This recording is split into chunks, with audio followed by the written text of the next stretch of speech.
ವಿದ್ಯಾರ್ಥಿಗಳ 10ನೇ ತರಗತಿ ಗಣಿತ ಅಧ್ಯಾಯ 10 ವರ್ಗ ಸಮೀಕರಣಗಳ ಮುಂದುವರೆದ ಭಾಗವನ್ನು ನೋಡೋಣ.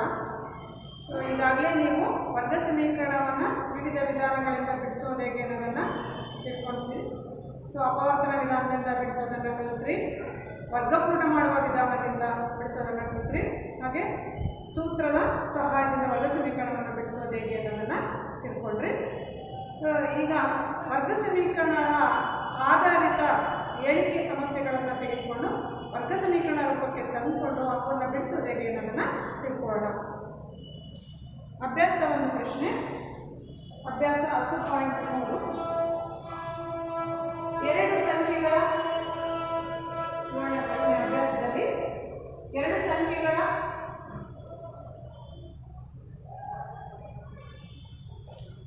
ವರ್ಗಗಳ ವ್ಯತ್ಯಾಸವು, ಎರಡು ಸಂಖ್ಯೆಗಳ ವರ್ಗಗಳ ವ್ಯತ್ಯಾಸವು 180 ಆಗಿದೆ. ಚಿಕ್ಕ ಸಂಖ್ಯೆಯ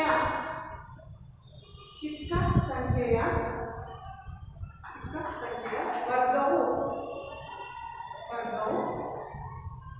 ದೊಡ್ಡ ಸಂಖ್ಯೆಯ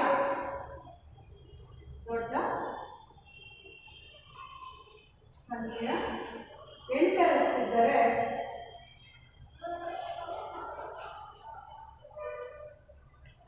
ಆ ಎರಡು ಸಂಖ್ಯೆಗಳನ್ನು ಕಂಡುಹಿಡಿಯಿರಿ.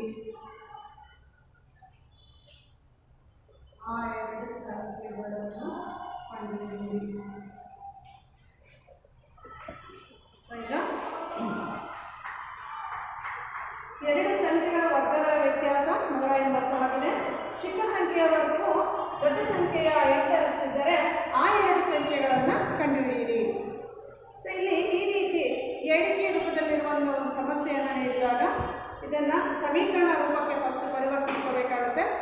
ಆವಾಗ ನಾವು ಏನನ್ನು ಕಂಡುಹಿಡಿಬೇಕಾಗಿದೆಯೋ ಅದರ ಚರಾಕ್ಷರಗಳಿಂದ ಸೂಚಿಸ್ಕೋಬೇಕಾಗುತ್ತೆ. ಹಾಗಾದರೆ ಎರಡು ಸಂಖ್ಯೆಗಳನ್ನು ಇಲ್ಲಿ ಕಂಡುಹಿಡಿಬೇಕಾಗಿರೋದ್ರಿಂದ ಒಂದು ಸಂಖ್ಯೆ x ಆಗಿರಲಿ ಅಂತ ಇಟ್ಕೊಳ್ಳೋಣ.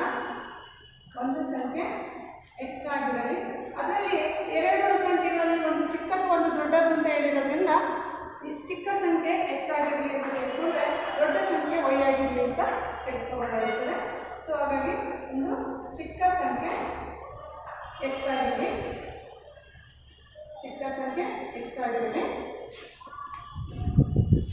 ದೊಡ್ಡ ಸಂಖ್ಯೆ y ಆಗಿರಲಿ,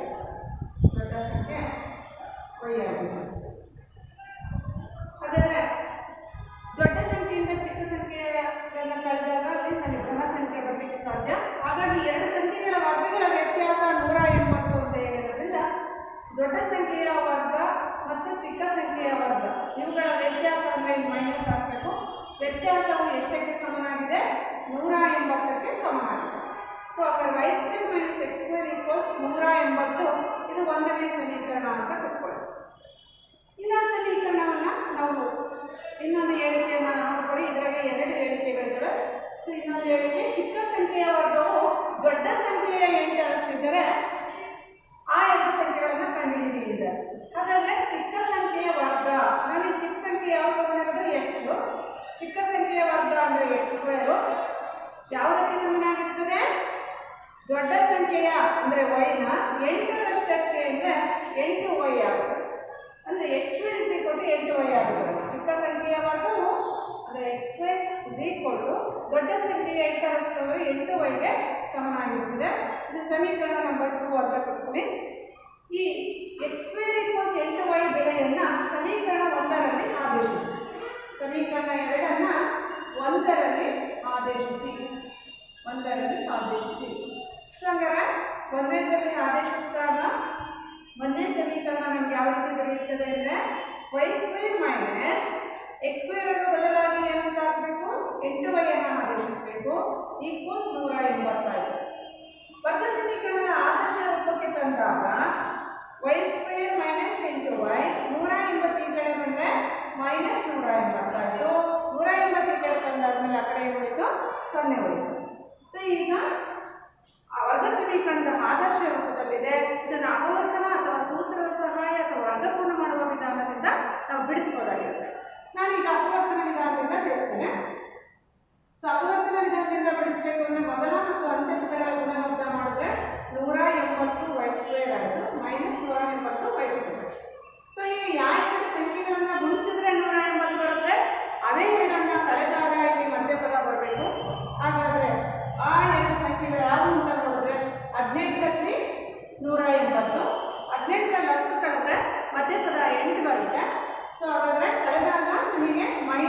ಎಂಟು ಬರಬೇಕಾಗಿರೋದ್ರಿಂದ ದೊಡ್ಡ ಸಂಖ್ಯೆಗೆ ಮೈನಸ್, ಚಿಕ್ಕ ಸಂಖ್ಯೆಗೆ ಪ್ಲಸ್ ಆಗಿ -18y plus 10y, -18ರಲ್ಲಿ plus 10y ಅನ್ನು ಕಳೆದ್ರೆ -8y. ಸೊ ಈಗ ಅಪವರ್ತನಗಳನ್ನು ಮಾಡಿಕೊಂಡ ನಂತರ ಮಧ್ಯಪದವನ್ನು ವಿಭಜಿಸಿ ಬರೀಬೇಕಾಗುತ್ತೆ. ಸೊ y² -8y ರ ಬದಲಾಗಿ -18y ಪ್ಲಸ್ 10y -180 ಈಕ್ವಲ್ಸ್ 1. ಇಲ್ಲಿ ಎರಡೆರಡು ಪದಗಳಿಗೆ ಗುಂಪುಗಳನ್ನು ಮಾಡ್ಕೊಳ್ಳಿ. ಇದರಲ್ಲಿ y ಅನ್ನು ಕಾಮನ್ ತೆಗಿಬೋದು. y -18 ಉಳಿತು. ಇಲ್ಲಿ 10 ಕಾಮನ್ ತೆಗೆದರೆ ಸಾಮಾನ್ಯ ಅಪವರ್ತನ ಹೊರ ತೆಗೆದಾಗ 10 × 18 ಮುಗಿಸಿದ್ರೆ 180 10 ಆಚೆ ಹೋದರೆ ಒಳಗಡೆ 15 ಇದೆ. ಪುನಃ ಮತ್ತೆ y -18 ಅನ್ನು ಕಾಮನ್ ತೆಗೆದ್ರೆ y ಪ್ಲಸ್ 10 ಇರುವವರೆಗೆ ಎರಡು ಅಪವರ್ತನಗಳು ಬಂದ ನಂತರ 0ಗೆ ಸಮೀಕರಿಸಿ therefore y -18 equal 0. y is equal to -18 ಈ ಕಡೆ ಬಂದರೆ ಪ್ಲಸ್ 18 ಅಥವಾ y ಪ್ಲಸ್ 10 ಈಕ್ವಲ್ಸ್ 0 ಪ್ಲಸ್ 10 ಈ ಕಡೆ ಬಂದರೆ -10. ಸೊ ಈಗ y ನ ಬೆಲೆ ನಮಗೆ ದೊರೆಯಿತು. ಒಂದು ದೊಡ್ಡ ಸಂಖ್ಯೆ ಬೆಲೆ ಸಿಕ್ತು. ಅದರಲ್ಲಿ ಚಿಕ್ಕ ಸಂಖ್ಯೆ ಬೆಲೆ ಏನು ಅಂತ ನೋಡೋಣ. ಚಿಕ್ಕ ಸಂಖ್ಯೆ ಬೆಲೆ ಏನು ಅಂತ ನೋಡಬೇಕಂದ್ರೆ ಈಗ ಎಕ್ಸ್ಗೆ ಎಕ್ಸ್ ನ ಬೆಲೆಯನ್ನು ಕಂಡುಹಿಡಬೇಕು. ಚಿಕ್ಕ ಸಂಖ್ಯೆ ಅಂದರೆ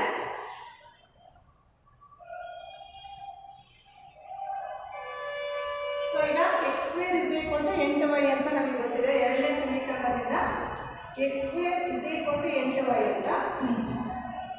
8 × y ಅಂದರೆ ಬೆಲೆ ಬಂದಿದೆ 18 ಹಾಕಿ. ಅಲ್ಲಿಗೆ x ತಗೊಂಡಾಗ ಸ್ಕ್ವೇರ್ ರೂಟ್ ಬರುತ್ತೆ ಮುಂದಿನ ಪದಕ್ಕೆ 8 × 18. ಸೊ x = 36 8 16 4 8 ಅಂತ ಬರ್ಕೋಬೋದು. ನೆಕ್ಸ್ಟ್ 18 36 4ರ ವರ್ಗಮೂಲ 2 36ರ ವರ್ಗಮೂಲ 6. ಸೊ x = ಎಷ್ಟಾಯಿತು 12 ಆಯಿತು. x 12 ಅಂದರೆ ಚಿಕ್ಕ ಸಂಖ್ಯೆ 12, ದೊಡ್ಡ ಸಂಖ್ಯೆ y ಬೆಲೆ 18 ಆಗಿದೆ. ಸೊ ಈ ರೀತಿ ನಾವು ಚಿಕ್ಕ ಸಂಖ್ಯೆ ಮತ್ತು ದೊಡ್ಡ ಸಂಖ್ಯೆ ಎರಡನ್ನೂ ಕೂಡ ಕಂಡುಹಿಡಿದಿವೆ. ಇವುಗಳ ಎರಡರ ವರ್ಗಗಳ ವ್ಯತ್ಯಾಸವು 180. ಹಾಗೆ ಚಿಕ್ಕ ಸಂಖ್ಯೆಯ ವರ್ಗವು ದೊಡ್ಡ ಸಂಖ್ಯೆ 8ರಷ್ಟಕ್ಕೆ ಸರಿಯಾಗಿದೆ ಇಲ್ಲವೋ ಅಂತ ಈ ಬೆಲೆಗಳನ್ನು ಆದೇಶಿಸಿ ನಾವು ತಾಳೆ ನೋಡ್ಬೋದಾಗಿದೆ. ಸೊ ಈ ರೀತಿ ಕೊಟ್ಟಿರುವಂತಹ ಹೇಳಿಕೆ ರೂಪದಲ್ಲಿರುವಂತಹ ಒಂದು ಸಮೀಕರಣವನ್ನು, ಒಂದು ಹೇಳಿಕೆಯನ್ನು ಸಮೀಕರಣ ರೂಪಕ್ಕೆ ಪರಿವರ್ತಿಸಿ ವರ್ಗ ಸಮೀಕರಣದ ಆದರ್ಶ ರೂಪಕ್ಕೆ ತಂದುಕೊಂಡು ನೀವು 3 ವಿಧಾನಗಳಲ್ಲಿ ಯಾವುದಾದ್ರೂ ಒಂದು ವಿಧಾನವನ್ನು ಬಳಸಿಬಿಟ್ಟು ಆ ಲೆಕ್ಕವನ್ನು ಬಿಡಿಸ್ಬೋದಾಗಿರುತ್ತೆ ಮಕ್ಕಳು. ಸೊ ಇನ್ನೊಂದು ಸಮಸ್ಯೆಯನ್ನು ನೋಡೋಣ. ಈಗ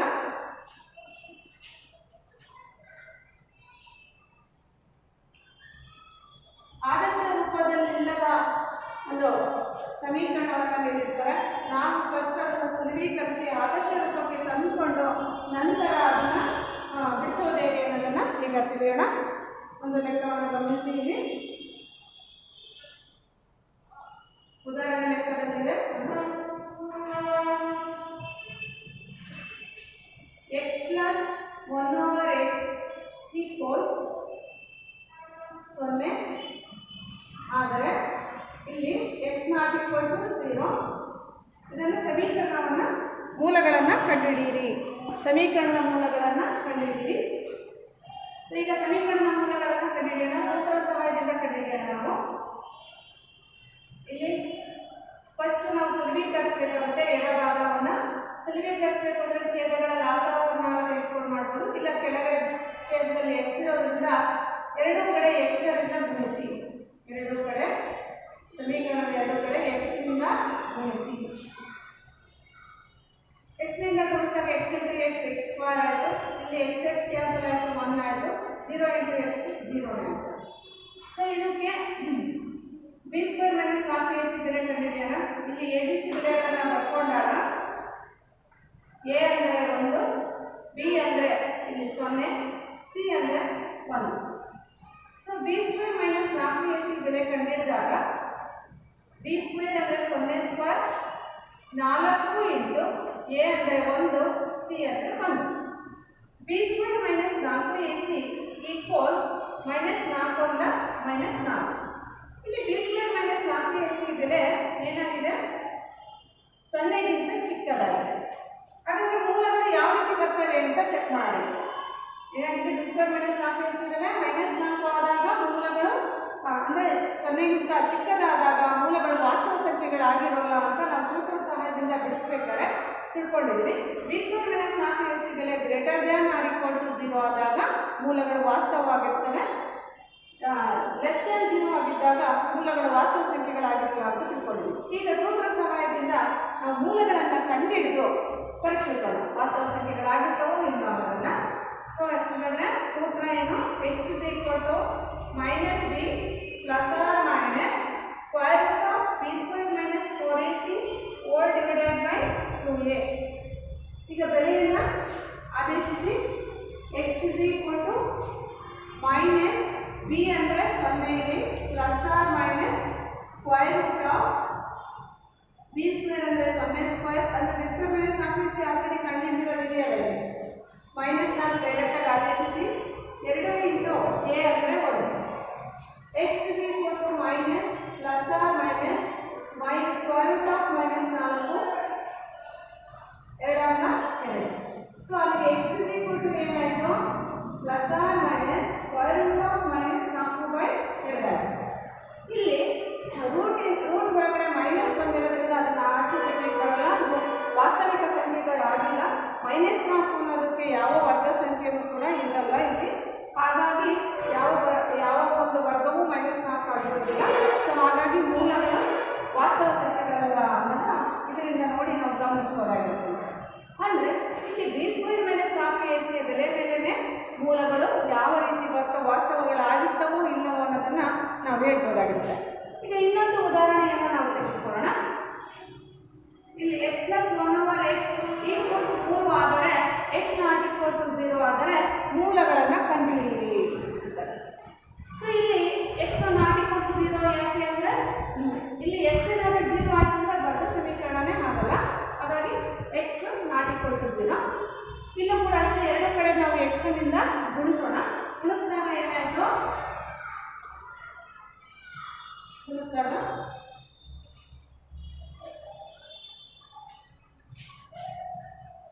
ಎಕ್ಸ್ನಿಂದ ಗುಣಿಸಿದಾಗ X into X X square plus 1 X cancel ಆಗಿ 1 ಆಯಿತು. ಇಲ್ಲಿ 3 ಇಂಟು ಎಕ್ಸ್ 3x ಆಯಿತು. ಈಗ ಆದರ್ಶ ರೂಪಕ್ಕೆ ತಂದಾಗ ಎಕ್ಸ್ ಸ್ಕ್ವೇರ್ ಪ್ಲಸ್ 3x ಈ ಕಡೆ ಬಂದರೆ ಮೈನಸ್ 3x ಪ್ಲಸ್ 1 ಈಕ್ವಲ್ಸ್ 1.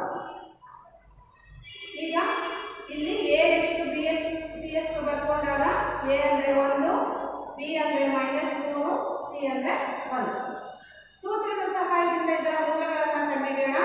ಸೂತ್ರ minus b plus or minus square root of b square minus 4ac by 2a. X equals minus b ಅಂದರೆ ಬೆಲೆ minus 3 plus or minus square root of b square ಅಂದರೆ minus 3 square minus 4ac. A ಅಂದರೆ 1, C ಅಂದರೆ 1 by 2 into a ಅಂದರೆ 1. X is equal to minus into minus plus 3 plus or minus minus 3 whole square ಅಂದರೆ minus 3 into minus 3. So minus into minus plus 3 9 minus 4 4 ಕೆಳಗಡೆ 2. So x is equal to 3 plus or minus 9 4 ಅಂದರೆ 5. So ಈಗ 5ರ ವರ್ಗಮೂಲ ತೆಗೆಯಕ್ಕೆ ಬರೋದಿಲ್ಲ. ಹಾಗಾಗಿ ಇದನ್ನು ಇನ್ನು ಮೂಲಗಳನ್ನು ನಾವು 2 ಬರೆಯೋದಾದರೆ ವರ್ಗ ಸಮೀಕರಣಕ್ಕೆ 2 ಮೂಲಗಳಿರ್ತಾವಲ್ವಾ, ಇದ್ರಾಗೆ ಒಂದ್ಸರಿ ಪ್ಲಸ್ ತೆಗೆದುಕೊಂಡು ಒಂದ್ಸರಿ ಬರೀಬೇಕು, ಮೈನಸ್ ತೆಗೆದುಕೊಂಡು ಒಂದ್ಸರಿ ಬರೀಬೇಕಾಗುತ್ತೆ. So x is equal to 3 plus √5/2 ಮತ್ತು ಇನ್ನೊಂದು ಮೂಲ x is equal to 3 minus √5/2. So ಇಲ್ಲಿ 2 ಮೂಲಗಳು ಕೂಡ ಏನಾಗಿದ್ದಾವೆ? ವಾಸ್ತವ ಮತ್ತು ಭಿನ್ನವಾಗಿದೆ. ಒಂದೇ ಸಮನಾಗಿಲ್ಲ, ವಾಸ್ತವ ಮತ್ತು ಭಿನ್ನವಾಗಿರೋದನ್ನು ನೀವು ಗಮನಿಸಬೇಕಾಗಿರುತ್ತೆ ಮಕ್ಕಳೇ. ಸೊ ಅದರ ಮೂಲಗಳು ವಾಸ್ತವ ಆಗುತ್ತವೋ ಅಥವಾ ವಾಸ್ತವ ಸಂಖ್ಯೆಗಳಾಗಿರಲ್ವೋ ಅನ್ನೋದು ಈ ಬಿ ಸ್ಕ್ವೇರ್ ಮೈನಸ್ 4ac ಬೆಲೆ ಮೇಲೇ ಅವಲಂಬಿತವಾಗಿರುತ್ತದೆ ಅನ್ನೋದನ್ನು ನೀವು ಗಮನಿಸ್ಬೋದಾಗಿರುತ್ತೆ. ಸೊ ಹಾಗಾದರೆ ಈಗ ಮೂಲಗಳ ಸ್ವಭಾವವನ್ನು ನೋಡೋಣ. ಈಗ ವರ್ಗ ಸಮೀಕರಣದ ಮೂಲಗಳ ಸ್ವಭಾವ ಯಾವ ಬೆಲೆಗಳ ಮೇಲೆ ಅವಲಂಬಿತ ಆಗಿದೆ ಅನ್ನೋದನ್ನು ಈಗ ತಿಳ್ಕೊಂಡ್ರೆ ಉದಾಹರಣೆಗಳ ಮೂಲಕ. ಸೊ ಆ 3 ಅಂಶಗಳನ್ನು ಮತ್ತೊಮ್ಮೆ ನಾವು ಸ್ಮರಿಸ್ಕೊಳ್ಳೋಣ.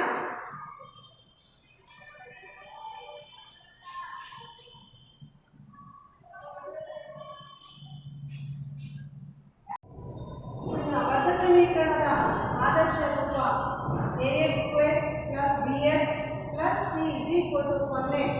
ಈ ಸಮೀಕರಣದ ಮೂಲಗಳು ನಿಮಗೆಲ್ಲ ತಿಳಿದೇ ಇದೆ. x = -b ± (b² - 4ac/2a).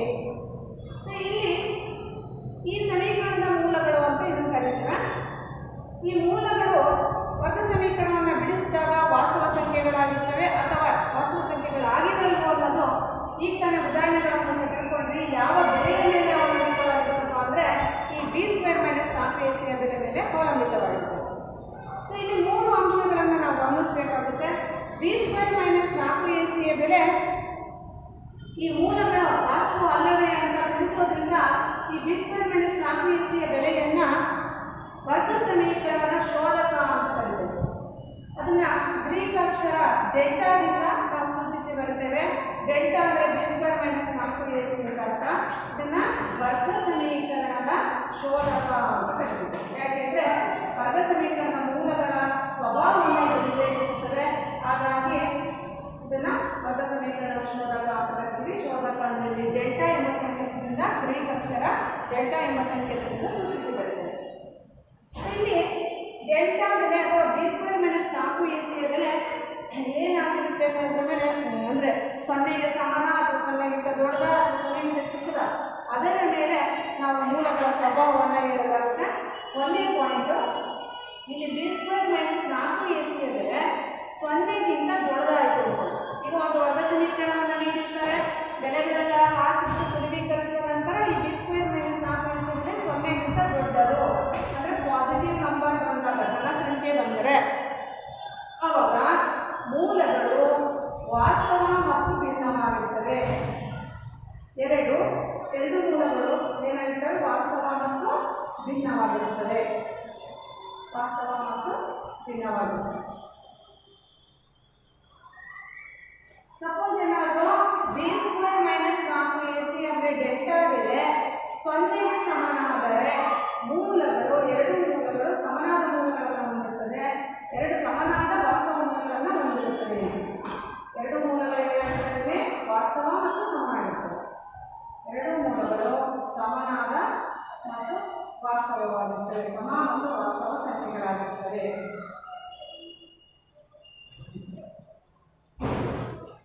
ಸಮ ಮತ್ತು ವಾಸ್ತವ ಸಂಖ್ಯೆಗಳಾಗಿರುತ್ತವೆ. ಸಪೋಸ್ b² - 4ac ಬೆಲೆ <0 ಆದರೆ ಅಂದರೆ 0ಗಿಂತ ಚಿಕ್ಕದಾದರೆ, ನೆಗೆಟಿವ್ ನಂಬರ್ ಬಂದರೆ, ಋಣ ಸಂಖ್ಯೆ ಆದರೆ ಅವಾಗ ಏನಾಗುತ್ತೆ? ಎರಡು ಮೂಲಗಳು ವಾಸ್ತವ ಸಂಖ್ಯೆಗಳಾಗಿರುವುದಿಲ್ಲ. ಮೂಲಗಳು ವಾಸ್ತವ ಸಂಖ್ಯೆಗಳಾಗಿರುವುದಿಲ್ಲ. ವಾಸ್ತವ ಸಂಖ್ಯೆಗಳಾಗಿರುವುದಿಲ್ಲ.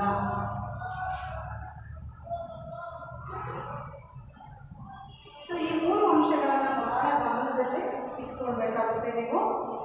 b² - 4ac ಬೆಲೆಯ ಮೇಲೆ ವರ್ಗ ಸಮೀಕರಣದ ಮೂಲಗಳು ವಾಸ್ತವವಲ್ಲವೋ ಅನ್ನೋದನ್ನು ನಾವು ಹೇಳಬೇಕಾಗಿರ್ತದೆ. ಅದರ ಮೇಲೇ ಅವಲಂಬಿತವಾಗಿರೋದ್ರಿಂದ ಈ b² - 4ac ಅಂದರೆ ಡೆಲ್ಟಾವನ್ನು ವರ್ಗ ಸಮೀಕರಣದ ಶೋಧಕ ಅಂತ ನಾವು ಕರಿತೇವೆ.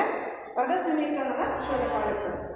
ಇನ್ನು b² - 4ac ಬೆಲೆ >0 ಅಂದರೆ ಪಾಸಿಟಿವ್ ನಂಬರ್ ಆದರೆ ಮೂಲಗಳು ವಾಸ್ತವ ಮತ್ತು ಭಿನ್ನವಾಗಿರ್ತವೆ. ಏನಾರ ಮೂಲ b² - 4ac ಬೆಲೆ 0ಗೆ ಸಮನಾದರೆ ಎರಡು ಮೂಲಗಳು ಸಮನಾಗಿರ್ತವೆ ಮತ್ತು ವಾಸ್ತವ ಸಂಖ್ಯೆಗಳಾಗಿರ್ತವೆ. b² - 4ac ಬೆಲೆ 0ಗಿಂತ ಚಿಕ್ಕದು ಅಂದರೆ ಋಣ ಸಂಖ್ಯೆ ಏನಾದರೂ ಬಂದರೆ ಮೂಲಗಳು ವಾಸ್ತವ ಸಂಖ್ಯೆಗಳಾಗಿರುವುದಿಲ್ಲ ಅನ್ನೋದನ್ನು ನಾವಿಲ್ಲಿ ಗಮನಿಸಬೇಕಾಗಿರುತ್ತದೆ. ಸೊ ಮೂಲಗಳ ಸ್ವಭಾವವನ್ನು ವಿವೇಚಿಸಿ ಅಂತ ಹೇಳಿದಾಗ ನೀವು ಕೇವಲ b² - 4ac ಬೆಲೆಯನ್ನು ಕಂಡುಹಿಡಿದರೆ ಸಾಕು. ಸೊ ಅದರ ಸ್ವಭಾವ ಏನು ಅಂತ ನಮಗೆ ಗೊತ್ತಾಗುತ್ತೆ. ಈಗ ಒಂದು ಉದಾಹರಣೆ ಲೆಕ್ಕವನ್ನು ನೋಡೋಣ. ಯಾವ ರೀತಿ ಲೆಕ್ಕ ಅಂತ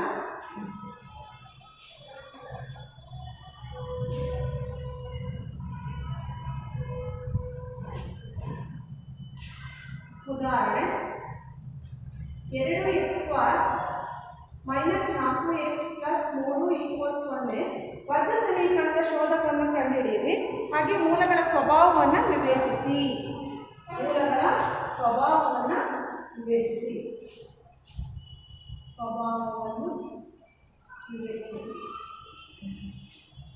ಸೊ ಮೂಲಗಳ ಸ್ವಭಾವವನ್ನು ವಿವೇಚಿಸಬೇಕು ಅಂದರೆ ಡೆಲ್ಟಾ ಬೆಲೆ ಕಂಡುಹಿಡಿಯಬೇಕಾಗುತ್ತೆ.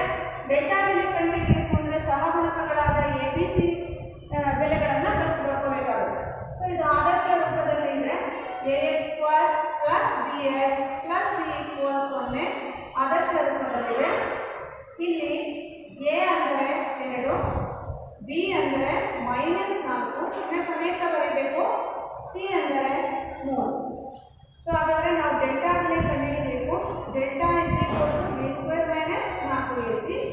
ಹಾಗಾದರೆ delta is equal to b² ಅಂದರೆ -4 ಹೋಲ್ ಸ್ಕ್ವೇರ್, 4 ಇಂಟು a ಅಂದರೆ 2, c ಅಂದರೆ 3, ಮೈನಸ್ ಅನ್ನು 2 ಸರಿ ಗುಣಿಸಿದರೆ ಪ್ಲಸ್ 4 4 16 ಮೈನಸ್ 4 7 8 8 3 24 24 16 8 ಕಳೆದಾಗ ದೊಡ್ಡ ಸಂಖ್ಯೆ ಚಿಹ್ನೆ, ಸೊ -8. ಸೊ ಇಲ್ಲಿ ಡೆಲ್ಟಾ ಏನಾಗಿದೆ, ಋಣ ಸಂಖ್ಯೆ ಆಗಿದೆ. ಹಾಗಾಗಿ ಇದು 0ಗಿಂತ ಚಿಕ್ಕದು. ಇಲ್ಲಿ ಡೆಲ್ಟಾ 0ಗಿಂತ ಚಿಕ್ಕದಾಗಿರೋದ್ರಿಂದ ಅಂದರೆ b² ಮೈನಸ್ 4ac ಇದ್ದರೆ 0ಗಿಂತ ಚಿಕ್ಕದಾಗಿದ್ದಾಗ ಮೂಲಗಳ ಸ್ವಭಾವ ಏನಾಗಿದೆ ಹಾಗಾದರೆ ಮೂಲಗಳ ಸ್ವಭಾವವನ್ನು ವಿವೇಚಿಸಿ ಅಂತ ಹೇಳಿದ್ದಾರೆ. ಹಾಗಾದರೆ ಮೂಲಗಳು ವಾಸ್ತವ ಅಲ್ಲ ಅಂತ ಬರೀಬೇಕಾಗುತ್ತೆ. ಇಲ್ಲಿ 0ಗಿಂತ ಚಿಕ್ಕದಾಗಿರೋದ್ರಿಂದ ಮೂಲಗಳು ವಾಸ್ತವ ಸಂಖ್ಯೆಗಳಲ್ಲ ಅಂತ ಬರೀಬೇಕಾಗುತ್ತೆ. ಮೂಲಗಳು ವಾಸ್ತವ ಸಂಖ್ಯೆಗಳಾಗಿಲ್ಲ ಅಂತ ಹೇಳ್ತೀವಿ. ಸೊ ಆಗ ಇನ್ನೊಂದು ಉದಾಹರಣೆ ಲೆಕ್ಕವನ್ನು ನಾವು ನೋಡೋಣ.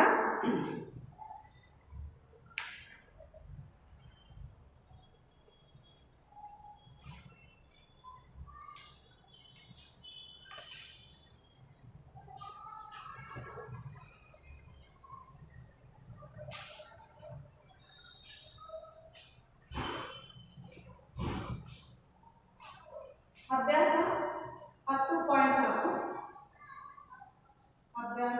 10.4 ಇದರಲ್ಲಿ ಫಸ್ಟ್ ಮೇನ್ ಕೆಳಗಿನ ವರ್ಗ ಸಮೀಕರಣಗಳ ಮೂಲಗಳ ಸ್ವಭಾವವನ್ನು ವಿವೇಚಿಸಿ ಅವು ವಾಸ್ತವ ಮೂಲಗಳಾಗಿದ್ದರೆ ಅವುಗಳನ್ನು ಕಂಡುಹಿಡಿಯಿರಿ. ಹಾಗಾದರೆ ಮೂಲಗಳ ಸ್ವಭಾವವನ್ನು ವಿವೇಚಿಸಬೇಕು. ಅವೆಲ್ಲ ವಾಸ್ತವ ಸಂಖ್ಯೆಗಳಾಗಿದ್ದರೆ ಮಾತ್ರ ಆ ಮೂಲಗಳನ್ನು ಯಾವುದಾದ್ರೂ 3 ವಿಧಾನದಲ್ಲಿ ಯಾವುದಾದ್ರೂ ಒಂದು ವಿಧಾನವನ್ನು ಬಳಸಿಕೊಂಡು ನಾವು ಕಂಡುಹಿಡಿಯಬೇಕಾಗುತ್ತೆ.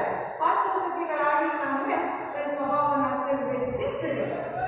ಸೊ ಹಾಗಾದರೆ ಒಂದನೇ ಲೆಕ್ಕ 2x² minus 3x plus 5 equals 0. ಇಲ್ಲಿ ABC ಬೆಲೆಗಳನ್ನು ಫಸ್ಟ್ ಬರ್ಕೋಬೇಕಾಗುತ್ತೆ. a 2, b -3, c 5. ಮೂಲಗಳ ಸ್ವಭಾವವನ್ನು ವಿವೇಚಿಸಬೇಕು ಅಂದರೆ ಫಸ್ಟ್ ಡೆಲ್ಟಾ ಬೆಲೆ ಕಂಡುಹಿಡಿಯಬೇಕು. ಡೆಲ್ಟಾ ಇಸ್ ಈಕ್ವಲ್ ಟು ಸೂತ್ರ ಏನು, b² minus 4ac.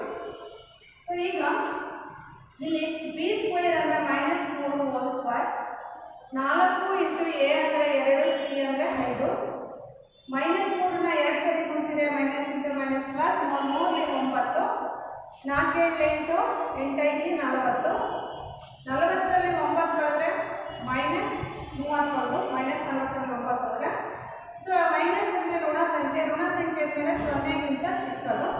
Therefore delta 0ಗಿಂತ ಚಿಕ್ಕದು. ಹಾಗಾದರೆ 0ಗಿಂತ ಚಿಕ್ಕದಾಗಿರೋದ್ರಿಂದ ಮೂಲಗಳು ಏನಾಗುತ್ತವೆ, ಇಲ್ಲಿ ವಾಸ್ತವಗಳಾಗಿರುವುದಿಲ್ಲ. ಮೂಲಗಳು ವಾಸ್ತವ ಸಂಖ್ಯೆಗಳಲ್ಲ,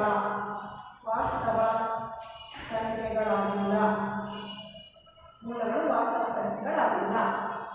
ಸಪೋಸ್ ವಾಸ್ತವ ಸಂಖ್ಯೆಗಳಾಗಿದ್ದರೆ ನಾವು ಅವಾಗ ಮೂಲಗಳನ್ನು ಸಮೀಕರಣವನ್ನು ಬಿಡಿಸಿ 2 ಮೂಲಗಳನ್ನು ಕಂಡುಹಿಡಬೇಕಾಗಿತ್ತು.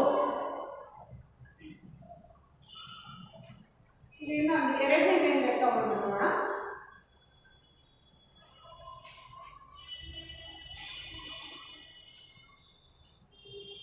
ಎರಡನೇ ಮೇನ್ ಅಭ್ಯಾಸದ ಲೆಕ್ಕ. ಕೆಳಗಿನ ಪ್ರತಿಯೊಂದು ವರ್ಗ ಸಮೀಕರಣವು ಸಮನಾದ 2 ಮೂಲಗಳನ್ನು ಹೊಂದಿದ್ದರೆ k ಯ ಬೆಲೆಯನ್ನು ಕಂಡುಹಿಡಿಯಿರಿ. ಒಂದನೇ ಲೆಕ್ಕ 2x² plus kx plus 3 equals 0.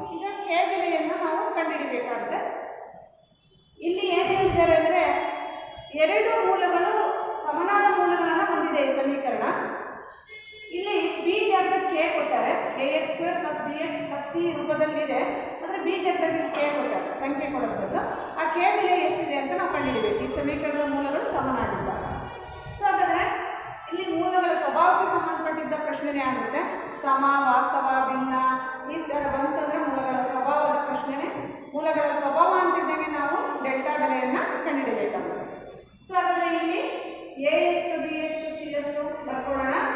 A ಅಂದರೆ x² ನ ಸಹಗುಣಕ 2, ಬಿ ಅಂದರೆ x ನ ಸಹಗುಣಕ k, ಸಿ ಅಂದರೆ 3.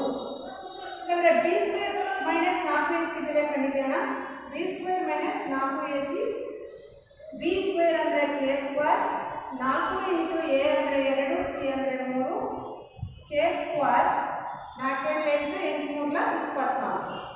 ಸೊ ಡೆಲ್ಟಾ k² - 24 ಆಯಿತು. ಇಲ್ಲಿ ನಮಗೆ ಪ್ರಶ್ನೆಯಲ್ಲಿ ಮೂಲಗಳು ಸಮನಾದರೆ ಅಂತ ಅವರೇ ಹೇಳಿರೋದ್ರಿಂದ ಮೂಲಗಳು ಸಮನಾಗಿದ್ದಾಗ ನಮಗೆ ಗೊತ್ತಿದೆ ಡೆಲ್ಟಾ ಬೆಲೆ 0ಕ್ಕೆ ಸಮನಾಗಿರುತ್ತದೆ ಅಂತ. ಸಮನಾಗಿದ್ದಾಗ ಡೆಲ್ಟಾ = 0 ಆಗಿರುತ್ತದೆ ಅಂತ ನಮಗೆ ಗೊತ್ತಿದೆ. ಹಾಗಾಗಿ ಮೂಲಗಳು ಸಮನಾಗಿದ್ದಾವೆ ಅಂತ ಅವರೇ ಹೇಳಿರೋದ್ರಿಂದ ನಾವು ಡೆಲ್ಟಾ ಜಾಗದಲ್ಲಿ 0ನ್ನು ಹಾಕೋಬೋದಾಗಿರುತ್ತೆ. ಸೊ ಹಾಗಾದರೆ ಡೆಲ್ಟಾಕ್ಕೆ 0 ಹಾಕಿದ್ರೆ k² - 24 = 0. ಇದರಲ್ಲಿ ಕೆ ಬೆಲೆ ಕಂಡುಹಿಡಿಯಬೇಕಾದ್ರಿಂದ k² -24 ಈ ಕಡೆ ಬಂದರೆ +24, k ಅಂತ ತಗೊಂಡಾಗ √24. ಇದು ಪೂರ್ಣ ವರ್ಗ ಅಲ್ಲ, ಹಾಗಾಗಿ ಒಂದು ವರ್ಗ ಸಂಖ್ಯೆ ಇನ್ನೊಂದು ವರ್ಗವಲ್ಲದ ಸಂಖ್ಯೆಯಾಗಿ ಬರ್ಕೊಂಡಾಗ 4 24. ಸೊ 4ರ ವರ್ಗಮೂಲ 2 √6 ಆಯಿತು. ಈ ರೀತಿ ನಾವು ಕೆ ಬೆಲೆಯನ್ನು ಕಂಡುಹಿಡಿಯಬಹುದಾಗಿತ್ತು. ಅಂದರೆ ಎರಡು ಮೂಲಗಳು ಸಮನಾಗಿದ್ದಾಗ ಅಂತ ಹೇಳಿದಾಗ ನೀವು b² - 4ac ಬೆಲೆ ಫಸ್ಟ್ ಕಂಡುಹಿಡಿಬೇಕು. ಆಮೇಲೆ ಮೂಲಗಳು ಸಮನಾಗಿದ್ದಾಗ ಅಂದರೆ ಡೆಲ್ಟಾ 0 ಆಗಿರ್ತದೆ ಅಂತ ಗೊತ್ತಿರ್ತದೆ. ಡೆಲ್ಟಾ ಜಾಗಕ್ಕೆ 0 ಹಾಕೊಂಡು ಈ ರೀತಿ ಕೆ ಬೆಲೆಯನ್ನು ನಾವು ಕಂಡುಹಿಡಿಯಬಹುದಾಗಿದೆ.